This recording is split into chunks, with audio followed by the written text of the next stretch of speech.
President. As you heard, we set new records last month. One of the main reasons why, as Jason Smith talked about, interest. More than $100 billion increase just in the interest on our debt. Why did we have to raise rates? Why is the interest going up? Inflation. How did we get inflation? The runaway spending from the Democrats. Did they learn nothing in the last month election? Did they learn nothing with the American public being harmed?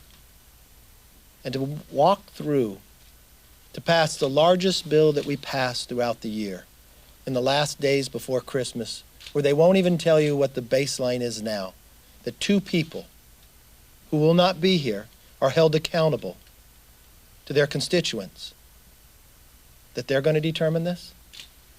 We think it's wrong. We think it's wrong to do a short continuing resolution. Let's let the American people have the say. Let's do our spending bill in the next quarter. Yes, sir. If you become Speaker, how will you handle appropriations? Will you, if you pass all 12 bills, the Senate passes you a package, will you refuse to take that up? Yes, if the Senate does not do their work, they can't sit back and think they're going to jam us into some omnibus. So you're committing that you'll only pass individual appropriations? We'll pass individual bills over to the Senate, and just like this, the House did it to the Senate, and the Senate didn't do their work, and now they think the Senate can sit there and craft all these bills together.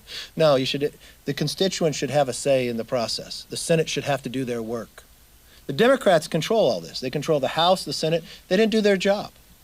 And now they want to jam the American public in exactly what they want to do. They want to raise the spending, bring more inflation, create more wokeism in the legislation they want to pass through it, and not even give members an opportunity to read it or see it. Yes, sir. If you do the appropriations bill in January, February, how much would you cut domestic spending? Do you have an estimate on that? And would you fund Ukraine needs? I would sit down like anything else we do, like every single household. We'd take how much money we're able to afford, and we'd proportion it out and let all the members have that debate in an open process. Yes. Why has it been so hard for you to get 218 votes to become Speaker when you have President Trump apparently lobbying on your behalf? You've been meeting with members of the Freedom Caucus, but the votes just aren't there. Why has it been so hard for you? Have you spent any time with my conference? But I mean, you know what's amazing to me? Here we are with one of the biggest things going on the spending. And I can always count on you for the most inappropriate question. But next question, yes. I'm just wondering about the, so if you were able to extend the CR into early next year, what gives you the confidence that you would be able to negotiate a deal when there is a large faction of your party that's even challenging your speakership? Well, like anything you walk through, you're going to have debate. The one thing I know is the American public is now going to have somebody in the discussions. The American public will now have somebody in and say, the answer isn't to spend more money. The answer is to eliminate the waste and the wokeism. The answer is to prioritize what the American public wants. They'd also look at what's in here to actually secure the border and stop the fentanyl coming for killing our children. What's in this legislation that actually lowers the price of gasoline and makes America energy independent? What in here assures that American men and women have the resources they need when it comes to the military? What in here makes sure that whatever we invest in is what America needs going forward? But more importantly, what does this bill do to make sure we move towards balancing our budget? I think those are the priorities. Yes, Jeff. Mr. Leader, so this is not quite the same question here, but if you, let's say you had a 30-40 seat majority, disavow us from the idea that if you had a 30-40 seat majority, that this is not political, that you would say, okay, let's figure out a way to fund the government, let's not worry about the votes for speaker, but this is not political here in an effort to court those conservative votes so you can become speaker on January 3rd if this was not an issue. What argument did I propose that have anything to do with the speaker? I propose that you have two senators who are gone. You just had an election where we changed the course, where the House is now going to be controlled by Republicans. You have Democrats who controlled all and didn't do their job are now going to try to jam us right before Christmas.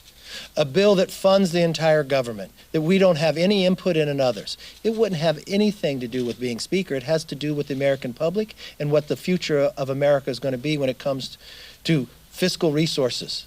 So it doesn't matter whether we have a 30-seat majority or a 5-seat majority.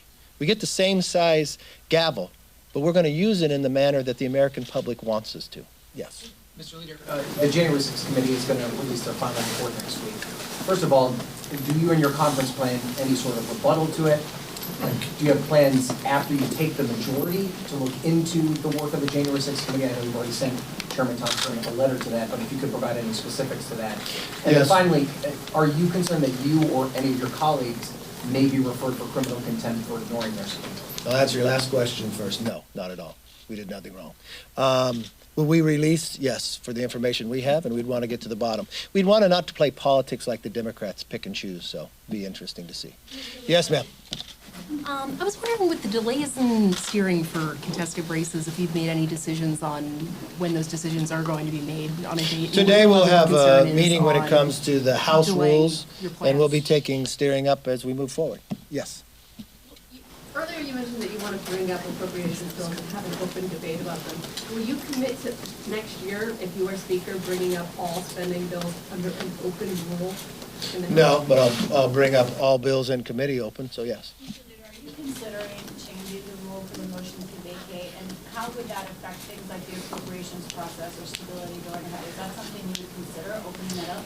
You know, in conference, our House rules and our conference rules changed motion to vacate, that 50% of the conference can bring it up and move it that way. Yes.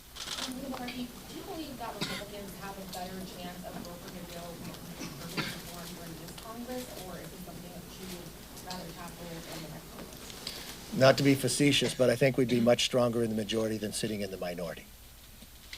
Yes. Donald Trump has endorsed you for Speaker. Do you plan to endorse him for President above all other candidates? We haven't talked about that yet, but one thing I do know, if we had President Trump in, we wouldn't have inflation. We wouldn't have a border that's run away. We wouldn't have gas prices as high as it is, and we probably would have greater stability in the world. We wouldn't have China taking over others. Yes. With Democrats in control of the Senate, what can Republicans do to fulfill their promise of blocking the forthcoming IRS funding?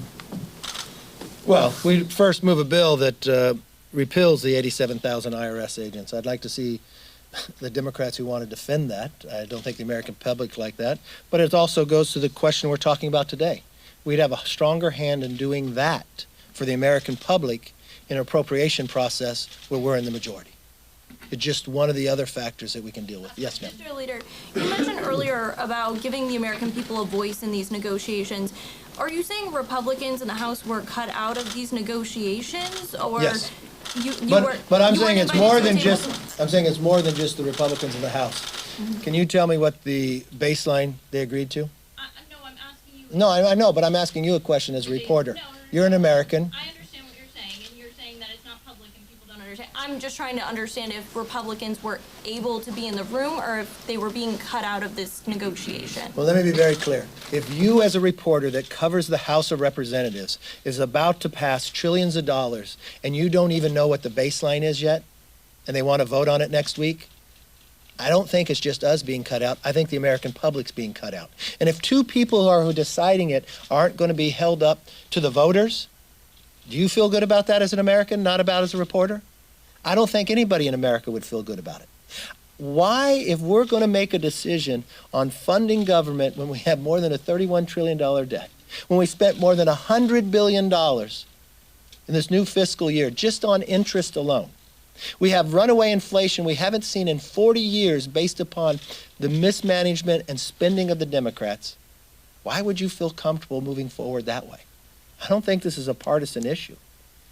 I think this is about saving the country. Thank you all. If I don't see you before, all have a very Merry Christmas.